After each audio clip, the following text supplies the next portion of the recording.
Hello, and welcome back to LATAM Dialogue, the podcast that helps you stay up to date on Latin America's biggest news stories and trends. Thanks so much for tuning in. We're very happy that you're here. I am Sonia, one of your hosts. And I'm Isabel, your other host. There's a lot going on in Latin America this month. But first, Isabel, I have to ask, who are you supporting this World Cup? So I'm supporting Scotland and Mexico, so my loyalties are divided in that sense. But I think, as many will know, one is significantly outperforming the other, so it might be quite an easy choice soon. Sorry to all the Scotland fans out there. For the purposes of our listeners, Isabel is half Scottish, half Mexican, which is why she's chosen those two countries. I'm supporting Curacao, which is geographically in Latin America. I'm half Dutch, and actually Curacao is the first country other than the Netherlands that is part of the Kingdom of the Netherlands to ever qualify for a World Cup. So I really hope they win. I'm sure they will. So anyone who actually knows us might be quite surprised to hear us talking about football. But for this episode, we're channeling our inner football fans because in the second half, we will be discussing everything World Cup and Latin America. What does the World Cup mean for the region? Why has there been public discontent in Mexico? And what does the World Cup mean for the region's relations with the United States? More on all of that in the second half of this episode when we hear from a guest who is far more knowledgeable than us. But before we dive into that, let's take a look at some news making headlines across the continent. Let's turn first to Venezuela, which has been rocked by not one, but two very strong earthquakes of a magnitude of 7.2 and 7.5. The epicenters were near the town of Moron on Venezuela's Caribbean coast, and the worst damage has been reported in several cities, including the capital city Caracas, leaving at least 167 people dead at the time of recording. Many more are thought to be injured, and it's still hard to get a picture of the full extent of the damage. Sonia, what do you think this will mean for Venezuela? Well, because Venezuela, as many listeners will know, is already dealing with political transition, weak public infrastructure, and a lot of economic volatility, it's quite likely that the recovery will be a bit more difficult than it may be for other countries who are hit with similar natural disasters. So, of course, beyond what is, of course, tragic loss of life and widespread damage to homes and infrastructure, the disaster is also really likely to place severe strain on healthcare services, public finances, and essential utilities such as electricity, water, and transport. Recovery efforts, therefore, could take some time, requiring significant domestic and international support, not to mention that it will place additional pressure on an already struggling economy. That's true, and given that Venezuela has already experienced one of the largest migration crises, with millions of citizens living abroad, there is a risk that the earthquake could encourage additional emigration, especially to neighbouring countries such as Brazil and Colombia. And speaking of Colombia, let's pivot to the country's historically important election, which took place recently in 2 rounds. The first round was held on the 31st of May, but because no candidate won an outright majority, the second round was then held on the 21st of June. The runoff was between Abelardo de la Espriella, a conservative lawyer and political outsider who campaigned heavily on security and fighting crime, and also Iván Cepeda, a left-wing senator who is kind of seen as a candidate that was meant to replace the outgoing president Gustavo Petro because he was more aligned with the left and Petro's political project. The new president won the election by an extremely narrow margin. He received just under 50% of the vote, defeating Cepeda by roughly 250,000 votes, which makes it one of the closest presidential elections in Colombia's modern history. So, Sonia, why was this particular election such a big deal, and what were the main issues that voters were concerned with? Yeah, it's a good question, but to understand why this particular election in Colombia is so important and has been so high profile, it's really important to first understand who the current president of Colombia is. You already kind of mentioned him. Gustavo Petro, he made history in 2022 when he was elected as Colombia's first ever left-wing president in recent history. So for decades before that, Colombian politics had really been dominated by centrist and conservative parties. So Petro promised major social reforms, action on inequality, environmental protection, and a new approach to peace negotiations with armed groups. So that's why this election, like in 2026, is such a big deal, because it's not like simply about Colombians choosing who will be their next president. It's effectively a vote on what should come after Colombia's first ever experiment, if you will, with the left-wing government at the national level. So voters were deciding whether to continue down the path that Petro had started or move in a very different direction. Definitely the biggest issue of this electoral campaign was security. As listeners will know, Colombia has a long history of conflict involving guerrilla groups, drug trafficking organizations, and other armed actors. So while the country is a lot safer than it was a few decades ago, many Colombians feel like the violence and the insecurity have actually worsened in recent years. So while Petro has been in power, especially in rural areas, that made crime, public safety, and how to deal with armed groups central issues of this campaign. The second major concern for this election was the economy. Like voters in many countries, Colombians have been dealing with rising living costs, concerns about jobs, and uncertainty about economic growth. So this led to debate over whether the country could continue down the social and economic path and reforms introduced by President Gustavo Petro, or whether they should take a different approach.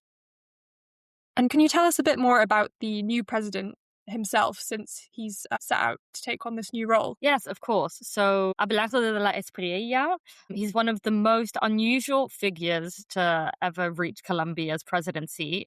He's a 47-year-old lawyer and entrepreneur who basically built his public profile as a criminal defense attorney. A really big part of his appeal has been that he's kind of presented himself as an outsider. So unlike most Colombian presidential candidates, he's actually never held elected office before. He basically campaigned on the idea that traditional politicians had failed to solve Colombia's problems, especially insecurity and crime, and that a much more forceful approach was needed to manage the country. So basically, his platform focused on three main themes: a much tougher response to crime, drug trafficking, and armed groups, reducing the size of the state and cutting taxes, and promoting conservative social values and a more nationalist political message. So on security, which has been a really important issue for him, he's basically argued that Colombia should move away from negotiating with armed groups and instead take a much more aggressive law of order approach to solving the country's issues with crime. It's also definitely worth noting that Donald Trump was unusually explicit in his support for Abelardo de la Espriella. After the first round of voting, Trump actually publicly gave what he called his, and I quote, complete and total endorsement to de la Espriella and urged Colombians to back him in the runoff. So I think what makes him kind of particularly interesting is that he also taps into this kind of broader trend that we're seeing in Latin America and also other parts of the world. Voters are basically increasingly turning to anti-establishment figures who promise to shake up the political system. For de la Espriella, he has basically cultivated an image that he's part of a new generation of conservative, anti-establishment leaders. And actually, he's quite inspired by figures like Trump and also other figures in Latin America like Javier Milei and Nayib Bukele, who's leader in El Salvador. And this image is very much summed up by his nickname, right? El Tigre, the tiger. Yeah. So he, kind of shows that he's meant to be this big, tough guy that's going to crack down on crime. So why should people outside Colombia be taking notice of this? What impact will it have from more of a geopolitical perspective, do you think? Yes, I think the first main issue is that the US-Colombia relationship will change significantly. Colombia has long been Washington's closest security partner in South America, particularly on drug trafficking and on regional security. And the incoming president, Abelardo de la Espriella, is much closer politically to Donald Trump than his predecessor, Gustavo Petro, was. So this election could basically reshape the cooperation between those countries, especially on issues like migration, counter-narcotics policy, and investment. And second, it's also important to know that Colombia has played a really important role in regional stability. It shares a hugely long border with Venezuela, and it has taken in millions of Venezuelan refugees who are fleeing the country's economic and political crisis. So any shift in Colombia's approach to migration or its relations to Venezuela will be felt across the region and indeed across the world. And thirdly, the result is also seen as basically, like I said earlier, further evidence of a wave of right-wing candidates sweeping presidential elections across Latin America. There's been recent victories by right-wing parties in Honduras. José Antonio Cast won in Chile, also a right-wing candidate. And as we discussed last month on the podcast, Keiko Fujimori currently leads the voting count in Peru, also a right-wing candidate.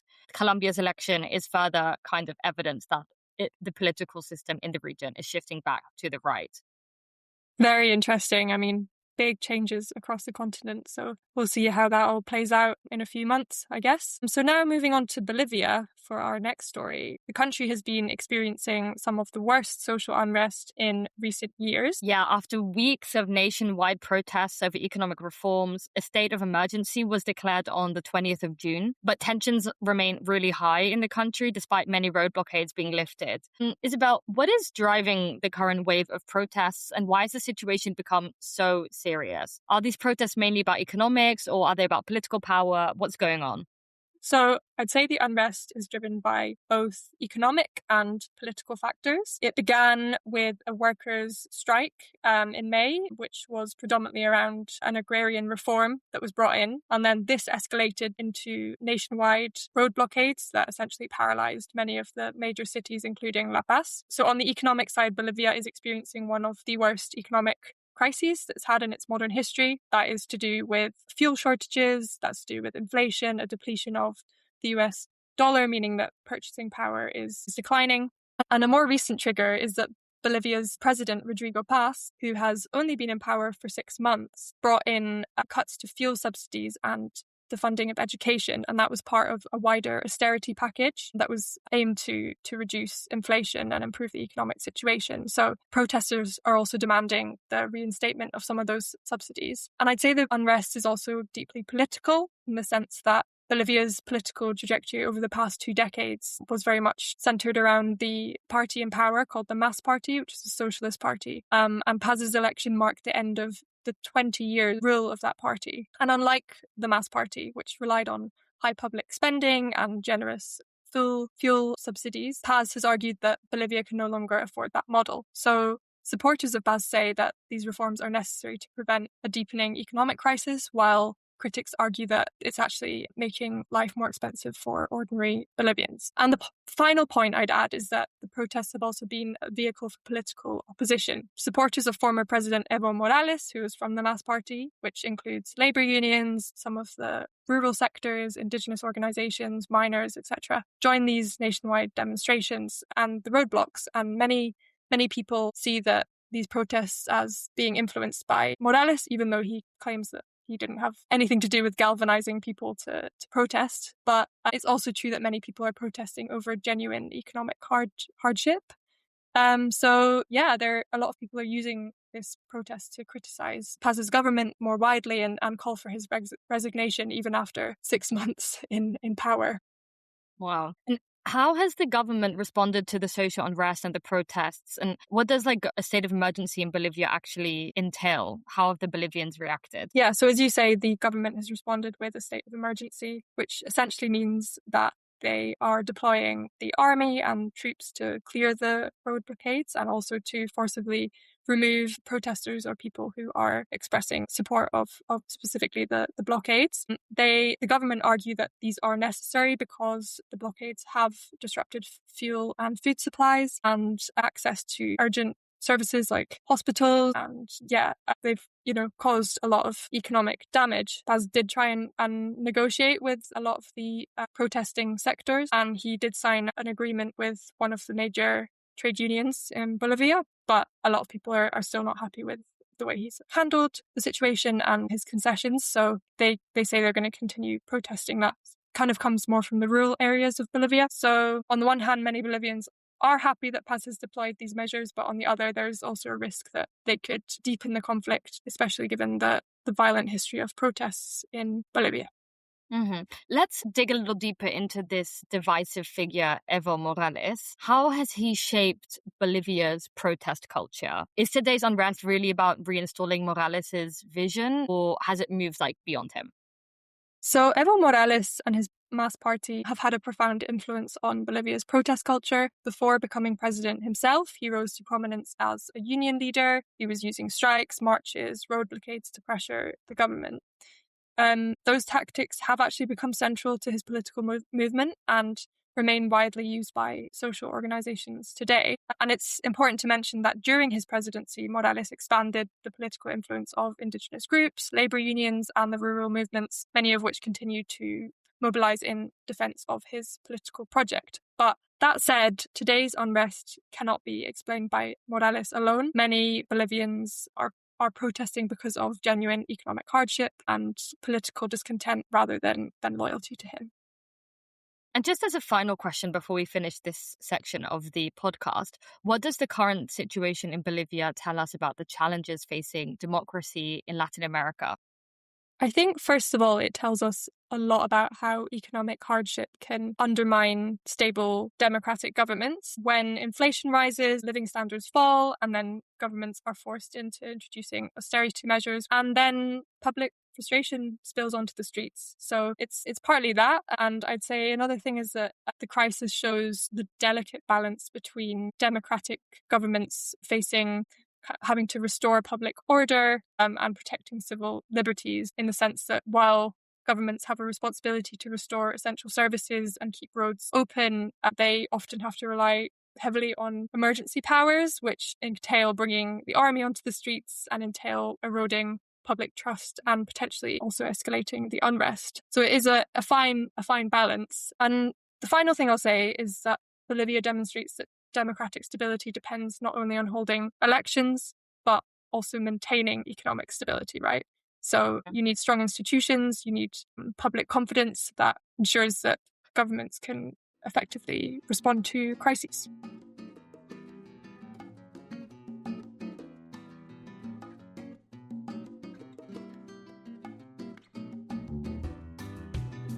So, to help us unpack all you need to know about the 2026 FIFA World Cup through a LATAM lens, we are very lucky to be joined by Thomas Piggott, a senior analyst for a publication on Latin American legal issues. But more importantly, Tom is a big football enthusiast. And for those who are listening and not watching a social media clip, Tom is actually joining us today wearing, I think it's a Brazilian football top. Am I right, Tom? Yeah, that's right. It's a team called Grêmio from Porto Alegre. I think they've got some sort of history of Ronaldinho played for them, one of the kind of most famous Brazilian players ever. They're not as big as the Rio-based clubs, but they've just got cool shirts. That's why I went for it. Do you know what? I actually remember Ronaldinho from my youth. Okay, but first, Tom, before we dive into the politics of the World Cup, what is your Latin American team of choice for this year? Brazil, for sure. I think they're the most kind of iconic Latin American team, the most successful as well. And I think they're kind of everybody's second team because they play such nice football, basically. I feel like Argentina would have something to say about that. Yeah. Gonna get cancelled.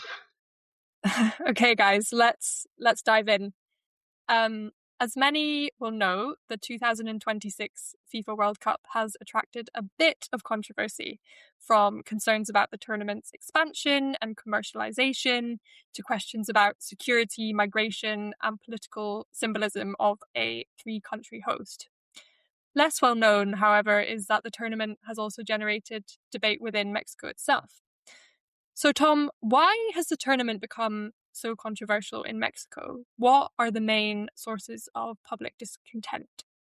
I guess some of the sources of discontent are the same as the sources for the US hosting. Ticket prices are really, really high, thousands of dollars, and so somewhat unaffordable for the vast majority of Mexicans, which actually prompted Scheinbaum to auction off her ticket in some sort of competition where a young girl won the ticket for the opening game. So I think there's a lot of anger about the way that dynamic pricing's been implemented, which is quite common for US sports, but I think not so common for sort of Mexican football fans. So I think the football related aspect is one of the things.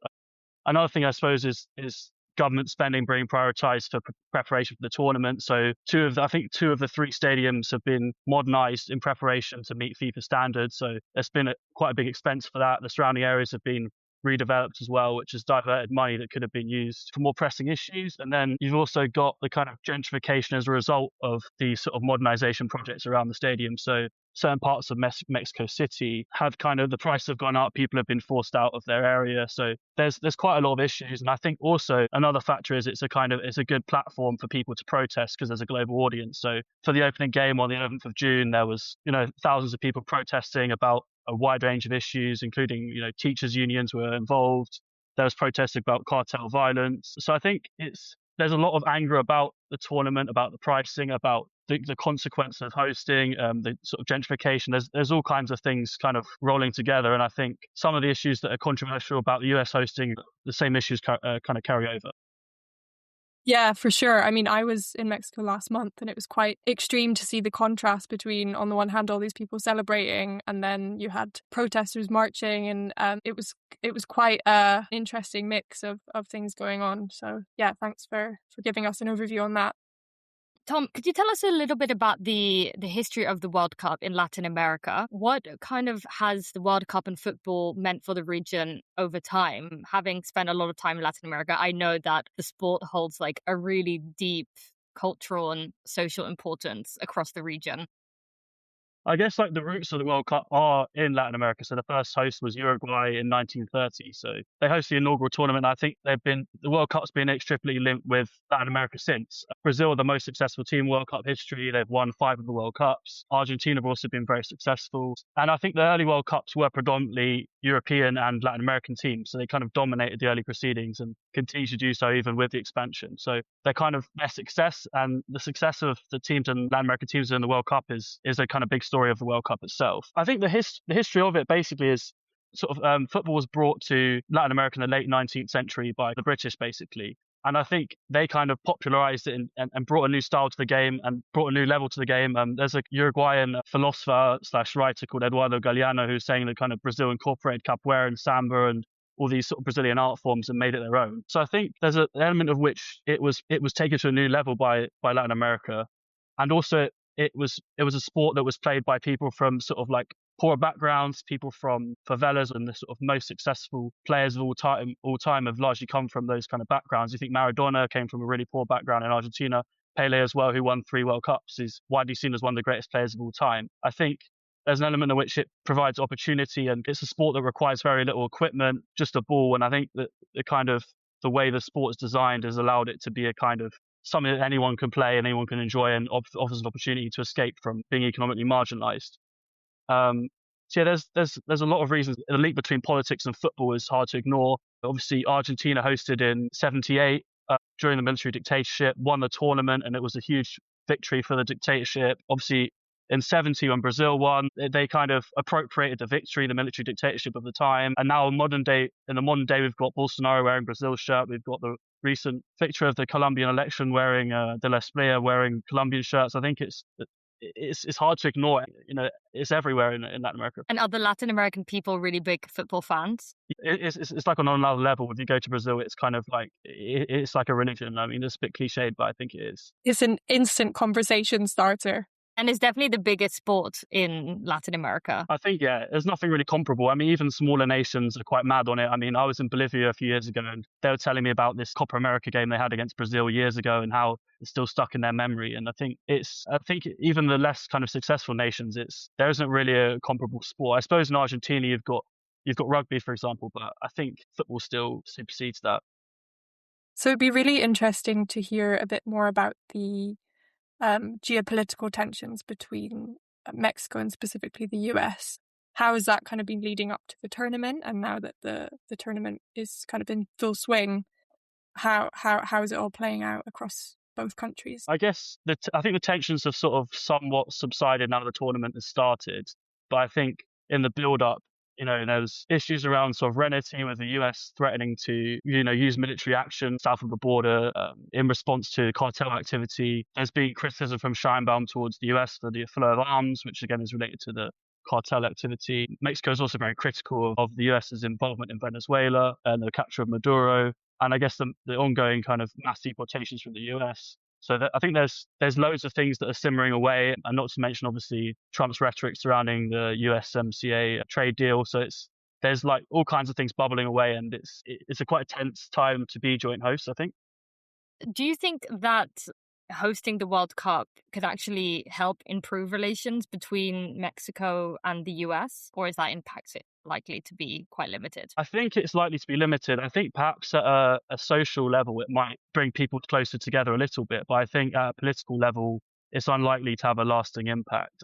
Like the previous example we have is the Japan and South Korea World Cup of 2002. And I think it was widely reported to be, a successful tournament. There wasn't any particular tension on show during the hosting period, but I think subsequently we've seen that relations haven't really sustained. There was trade tensions fairly recently, and I think there's a lot of stuff that a football event alone can't really resolve, particularly, I suppose, with Japan, South Korea. It's probably a bit of a unique example, but I think there's a kind of temporary thaw perhaps. And I think this tournament's also a bit unique in the fact that the US is really dominating the tournament. And I think hosting 78 out of 104 games. So that is kind of a US, in some ways you could view it as a US World Cup with sort of Mexico and Canada on the periphery a little bit. But I think the World Cup has brought the three leaders together, at least for the draw in late 2025. They all gathered together and then had subsequent conversations about the trade deal. So there's kind of been some potential for communication as a result of the World Cup. It's given a platform for certain political conversations. But I think even then, if you trace it further back,